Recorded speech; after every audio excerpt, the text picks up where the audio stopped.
Welcome back to Turtle Crossing Sailing, or welcome to Turtle Crossing Sailing.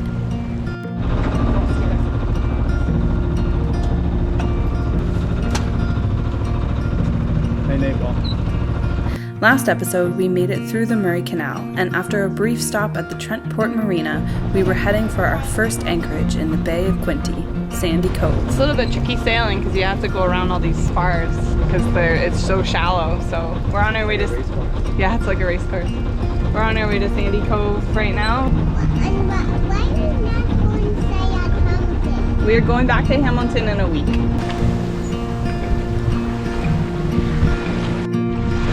We're approaching a very, very tall bridge.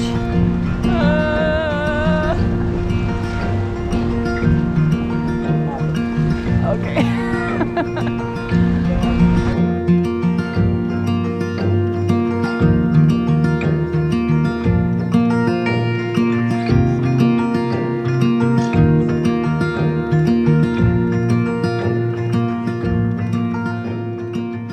Who's to say if I'm going the right way or where I'm supposed to be? I guess I'll mess it up again.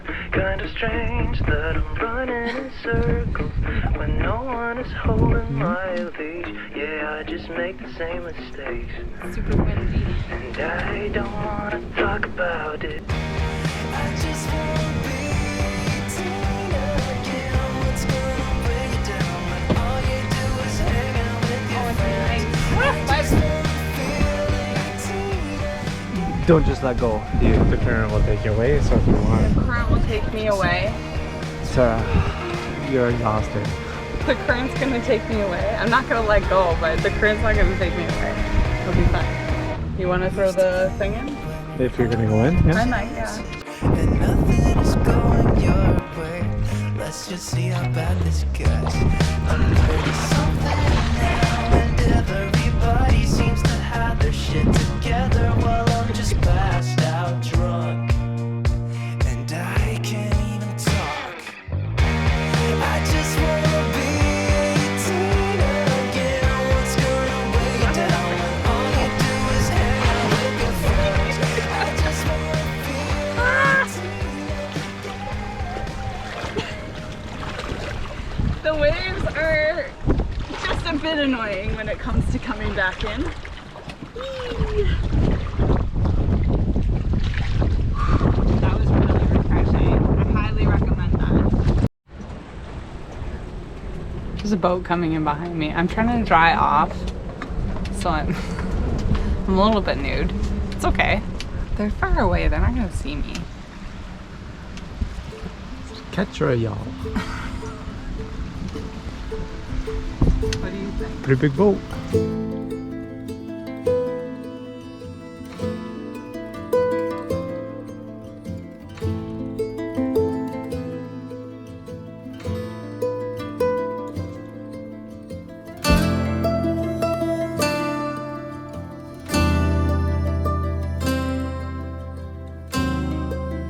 Good morning. We had a wonderful night on anchor at Sandy Cove.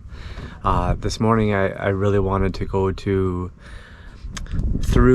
I think it's Long Reach, go through Long Reach, and I was hoping to anchor in Hay Bay behind Ram Island because I hear that's like the place to be, so that's the nicest. That Long Reach is supposed to be the nicest views while motoring or sailing. We also were recommended going to Wapoos, so the stints would have been perfect to go to behind Ram Island and then another stint to behind Wapoos, like anchor off Wapoos. I don't think we're doing that though. We could even stay here another day. Today's supposed to be beautiful, but tomorrow's supposed to be terrible, like tons of rain and lightning and thunder. So we're thinking, like, we've only got about a week before we have to be back in Hamilton. It's a shame only having 2 weeks. It's hard to do all the things that you want to do. I think this might be as far as we get as Sandy Bay in the Bay of Quinte this year.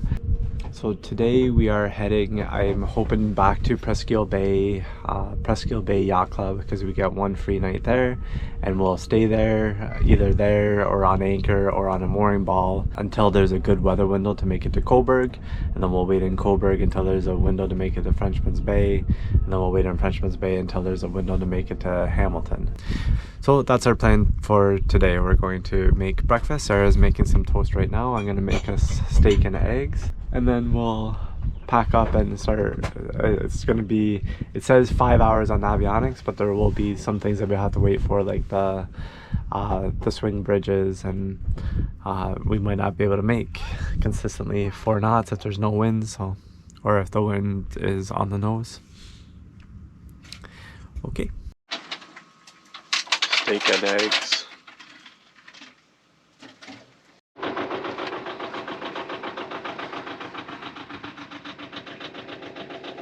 Hauling up the anchor, but it's probably going to take us a couple minutes because we have absolutely all of our rode out. So we're probably going to see our neighbor in a minute because I think we're going to get quite close to where he is.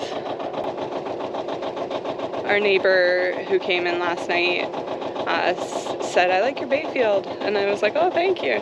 And he said, "I used to have a Bayfield and I went all the way down south with it." I'm like, what are the chances? So we are just getting ready to go. William's down there playing with his blocks.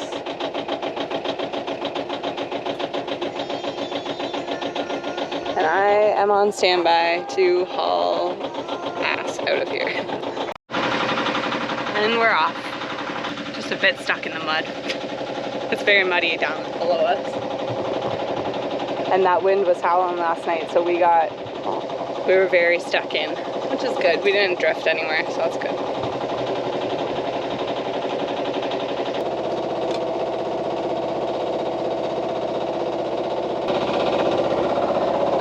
So when we first bought the Rockna, which is funny because we're coming up to, tomorrow is our anniversary. So last year, literally a year ago, we bought the Rockna. The guys at the chandlery that we bought it from, they were like, you don't want a Rockna, you don't need a Rockna. Why do you want a Rockna? And we were like, well, we're gonna head down south eventually. And they're like, yeah, but you don't need it for like the Great Lakes. And we're like, yeah, but we don't want to buy an anchor and then replace it with another anchor later. We just want to get the one anchor. So anyways, we persisted and purchased it, but now we're reading through all the cruising guides for the Quinte Bay area, and they're all saying that basically Rockna is the best anchor to have out here because of the type of holding. So, oh, Chris broke the blocks.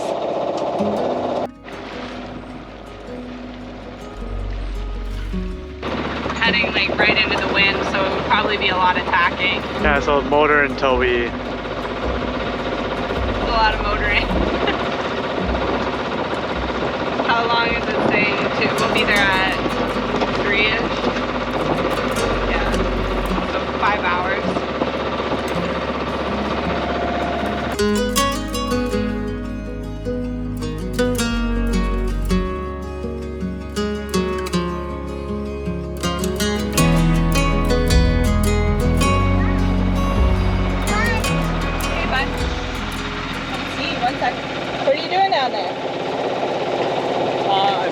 Testing the autopilot. So as soon as we left Hamilton on our way to Here. Yeah, east, we realized the auto helm was not working. It was working on the trip from Toronto until the waves got too big. So the display still works, the computer where you input the true coordinates, but the little servo motor was not working. So either we burnt out the servo when it was trying to keep up with the waves coming home from Toronto, or the other thing I'm thinking is this is the plug. There's 2 wires that go into it and 3 that come out. So one's a ground and one's a negative. I assume that they're the same. It doesn't really matter. I think they're combined on the inside. So nothing should matter, but I just want to test because before we left for east, this black wire was pulled out, so it wasn't, so I just plugged it back in where I thought it came out of. So now I'm trying just the other port. Ground and negative shouldn't matter, but there's 3 positions here for the computer, but only 2 to the motor. So if the motor doesn't have a ground and a negative and only has a negative, maybe they're not combined in such a way where, so I'm gonna try it. I don't know how to word what I'm saying, but now I've talked so long I don't know what to say. If the wind conditions continue to be the way that they're looking like on our way back, we probably won't be able to use the autopilot much anyways, but on the way here, it certainly would have been a completely different, probably more comfortable passage, especially like at night when the waves really died down. If I could have just been watching for traffic and sort of sitting comfortably with like my back against the cabin wall instead of like out in the wind, I probably wouldn't have been so cold. So stuff like that makes a big difference.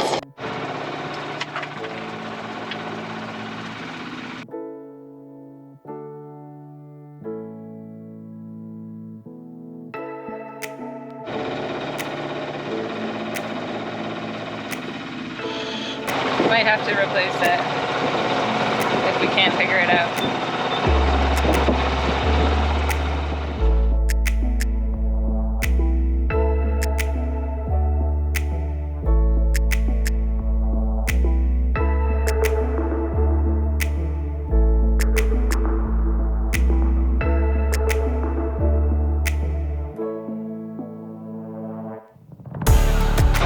We are still underway from Sandy Cove towards Presqu'ile Bay. William is taking a nap, so I decided to look more into the auto helm. Still not sure what's going on, but getting closer, I think.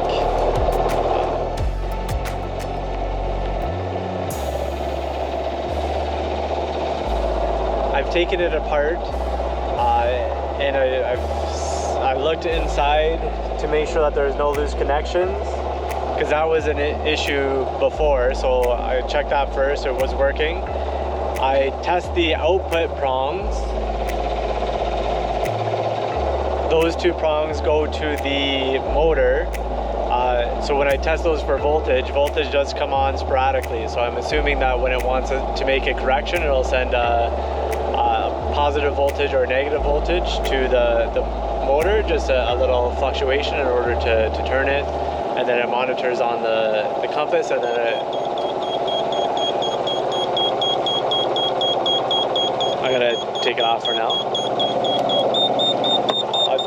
I'll just put it on standby. It's gonna explode. When I tested the wire in between the display and the motor, there was connectivity, like I ohmed it out, but like it feels, I think there's a short because it connects from, it doesn't matter which prong I put it to on either side, like no matter what, the same,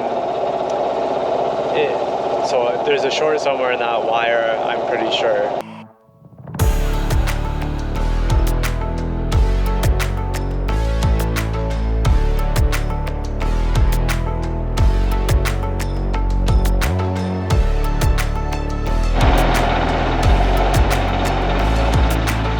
They did the same thing as us, the 3rd 6 p.m. So people have food and, you know what I mean? Like it's the same spot as us.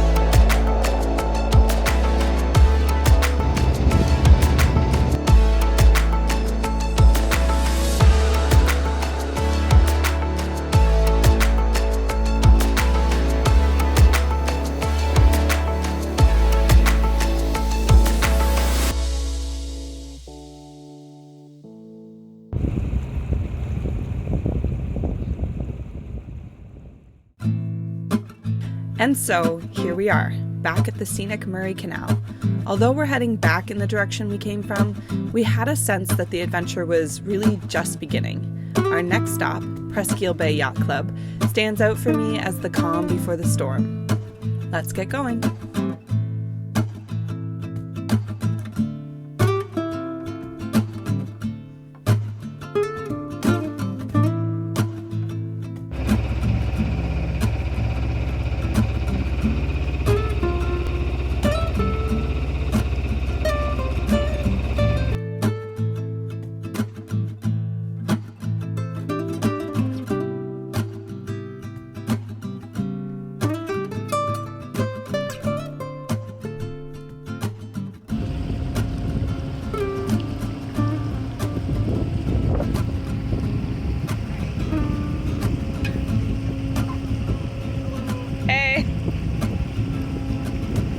Okay, I don't know. Go slower, Chris.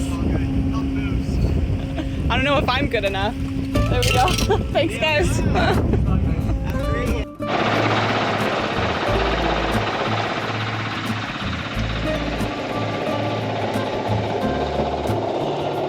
We are on approach to Presqu'ile Bay Yacht Club.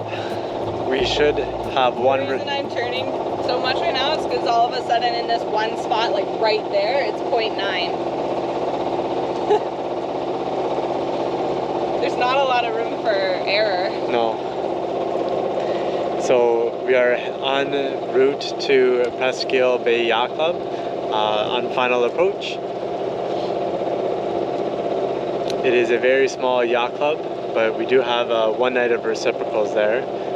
If the Crane Bay is free. If the Crane Bay is free, then we can stay there. If it's not, then I don't think we get the reciprocal. We might just look for a mooring ball.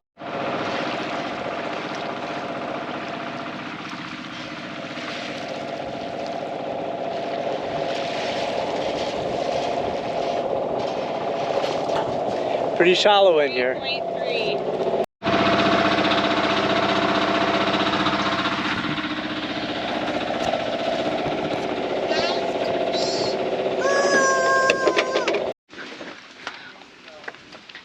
So, I don't think we weren't filming it when we came in, but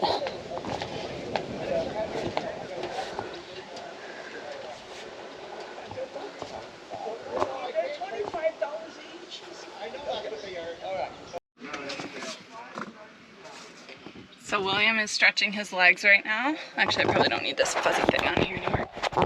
Get off up there. William is stretching his legs right now, running around on the grass out here. It's such a cute little club, oh my god. It's a really nice clubhouse. It's one of those like self-serve clubs, so it's pretty small.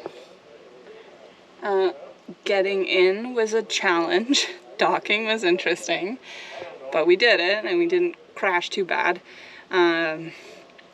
We're technically a bit big to be in here, I think. They have a limit of 30 feet, or a preference of 30 feet. And Chris was saying he thinks we're more like 35 once you really measure us. So I feel like a really big fat boat right now, which is kind of fun. It's neat to be the biggest one in the bay, but also a little nerve-wracking to get in. Yeah, so the boys are out running around. I am going to maybe plug in the power, get some fans going.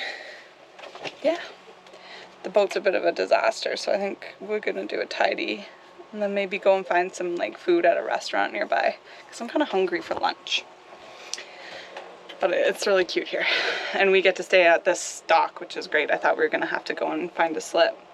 I didn't realize that once we came into this dock we were here.